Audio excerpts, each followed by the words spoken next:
गांव का वो चौराहा जहां दिन में तो लोग हंसते बोलते गुजर जाते थे, लेकिन जैसे ही अंधेरा उतरता वहां सन्नाटा छा जाता। हवा में एक अजीब सी ठंडक घुल जाती थी। पेड़ों की टहनियां सरसराने लगतीं और दूर कहीं से किसी के हंसने की बहुत धीमी पर डरावनी आवाज आती थी। इस चौराहे के बारे में कहा जाता था कि यहां हर अमावस की रात कोई परछाई घूमती है जो किसी को भी अपने साथ ले जाती है। कई साल पहले इस जगह एक बड़ा हादसा हुआ था। एक दूल्हा अपनी बारात लेकर जा रहा था और उसी चौराहे पर उसका एक्सीडेंट हो गया।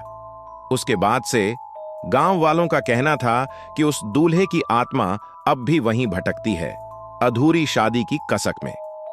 राहुल और समीर शहर से गांव घूमने आए थे। दोनों को डरावनी कहानियां सुनने और एक्सप्लोर करने का शौक था। गांव के बुजुर्गों ने उन्हें मना किया था कि रात में उस चौराहे के पास मत जाना, लेकिन शौकत ने डर पर जीत पा ली। चलना समीर, देखते हैं सच में वहां कुछ होता भी है या नहीं, राहुल ने हंसते हुए कहा। समीर थोड़ा डरा हुआ था, लेकिन उसने भी हामी भर दी। रात के 12 बज चुके थे। हवा में ठंडक बढ़ती जा रही थी। दोनों टॉर्च लेकर चौराहे की तरफ बढ़े। चौराहे पर 4 रास्ते मिलते थे। बीच में एक पुराना बरगद का पेड़ था, जिसके नीचे टूटी फूटी ईंटों से बना एक छोटा सा चबूतरा था। लोग कहते थे कि वहीं आत्मा अपना डेरा जमाए बैठी है। जैसे ही राहुल ने पेड़ के नीचे कदम रखा, एक ठंडी हवा उनके चेहरे पर पड़ी। पेड़ की टहनियां अजीब आवाज में हिलने लगीं, जैसे कोई धीरे धीरे नाम पुकार रहा हो। राघव, राघव, तूने सुना? समीर ने कांपती आवाज में कहा। कुछ नहीं, हवा होगी। राहुल ने खुद को बहादुर दिखाने की कोशिश की, लेकिन तभी टॉर्च की रोशनी झपकने लगी। कुछ ही पलों में सब तरफ घना अंधेरा छा गया। दूर सड़क के मोड़ पर सफेद कपड़ों में एक आदमी खड़ा दिखाई दिया। उसका चेहरा बिल्कुल साफ नहीं दिख रहा था। वो धीरे धीरे उनकी तरफ बढ़ने लगा। हर कदम पर उसके पायल की सी आवाज आ रही थी। ये कौन है? समीर पीछे हटते हुए बोला। राहुल कुछ कह ही रहा था कि वो शख्स अचानक हवा में गायब हो गया। टॉर्च की रोशनी दोबारा जली तो उनके पैरों के पास मिट्टी में गीले पैरों के निशान बने हुए थे, जैसे कोई वहीं खड़ा था। अचानक पेड़ से एक मोटा रस्सी का फंदा नीचे गिरा। वो रस्सी बिल्कुल वैसी थी जैसी फांसी के लिए होती है। समीर जोर से चिल्लाया और भागने लगा, लेकिन राहुल की नजर चबूतरे पर पड़ी। वहां पुरानी शादी की माला और एक लाल पगड़ी पड़ी थी, और पगड़ी पर ताजा खून के धब्बे थे। जैसे ही उसने पगड़ी को छूना चाहा, किसी ने उसका हाथ पकड़ लिया। पीछे कोई नहीं था, लेकिन पकड़ इतनी मजबूत थी कि वो हिल भी नहीं पाया। फिर उसके कान में किसी ने बहुत धीरे से कहा, मेरी बारात अधूरी रह गई थी, तू आएगा ना? राहुल की सांस अटक गई। समीर भागकर चौराहे से दूर जा चुका था, लेकिन राहुल वहीं जम गया। पेड़ के पीछे से सफेद धोती में एक दूल्हे जैसी परछाई बाहर आई, बिना सिर के। वो परछाई उसके चारों ओर घूमने लगी। चारों तरफ धुंध छा गई। उसे ऐसा लगने लगा जैसे पूरा चौराहा किसी और ही दुनिया में बदल गया हो। सड़क गायब हो चुकी थी, सिर्फ धुंध, पेड़ और वो परछाई। मेरी दुल्हन भाग गई थी, अब कोई तो आएगा। आवाज और गहरी होती जा रही थी। राहुल ने जोर से भागने की कोशिश की, लेकिन पैर जैसे जमीन में धंस गए थे। पेड़ की टहनियां उसके चारों ओर लिपटने लगीं, और वो रस्सी हवा में हिलते हिलते उसके गले के पास आने लगी। अचानक पीछे से किसी ने उसका नाम जोर से पुकारा, राहुल। वो समीर था। उसने किसी तरह राहुल का हाथ पकड़ा और जोर से खींचा। दोनों किसी तरह वहां से भागकर गांव पहुंचे। उनके शरीर पर खरोंचें थीं और आंखों में डर साफ झलक रहा था। गांव वालों ने सुना तो कहा, तुमने गलती की है बेटा। उस चौराहे की आत्मा एक बार जिसे पकड़ ले, वो बार बार वहां लौटती है, चाहे चाहे या न चाहे। राहुल कुछ भी बोल नहीं पाया।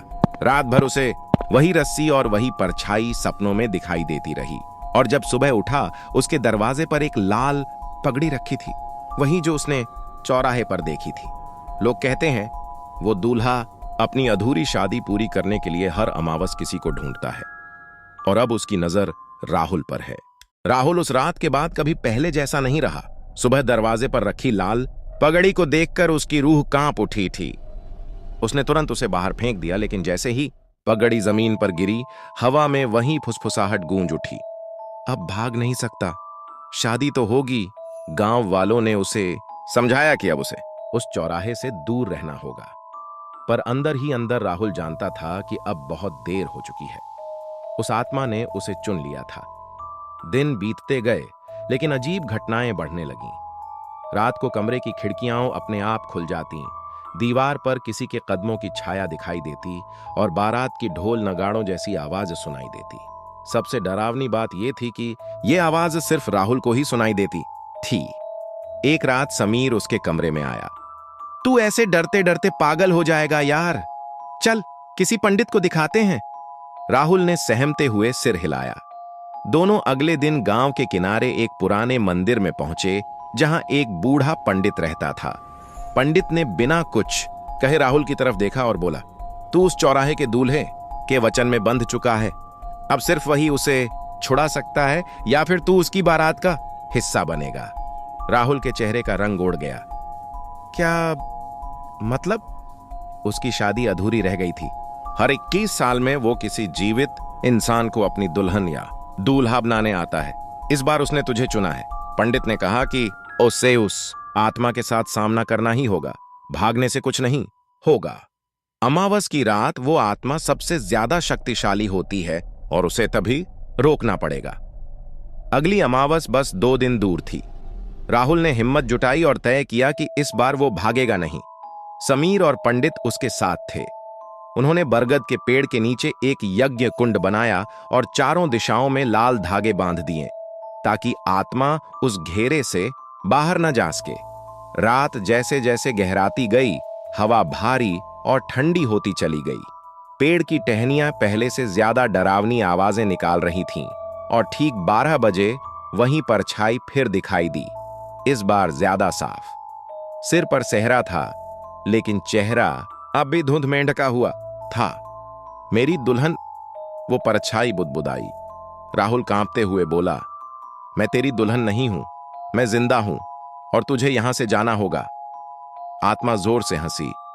अब कोई मना नहीं कर सकता, तू अब मेरा है। और फिर हवा का एक भयानक झोंका उठा। लाल धागे फटने लगे, टॉर्च बंद हो गई और चारों ओर काली धुंध छा गई।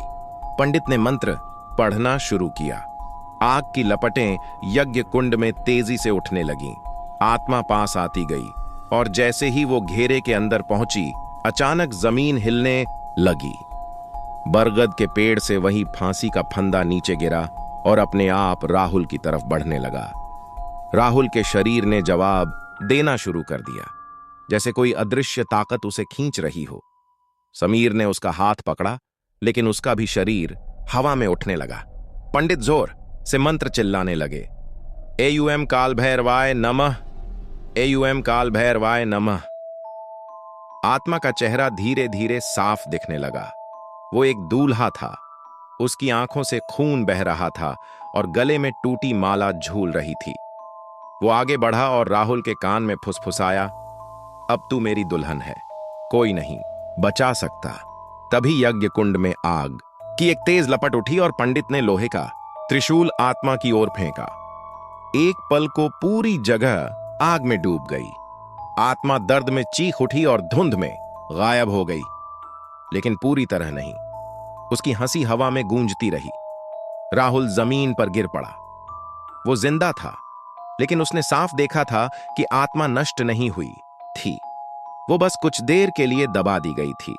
पंडित ने गंभीर आवाज में कहा, यह खत्म नहीं हुआ, अगली अमावस को वो फिर आएगा, इस बार और भी ज्यादा ताकत के साथ। राहुल की आंखों में वही डर लौट आया।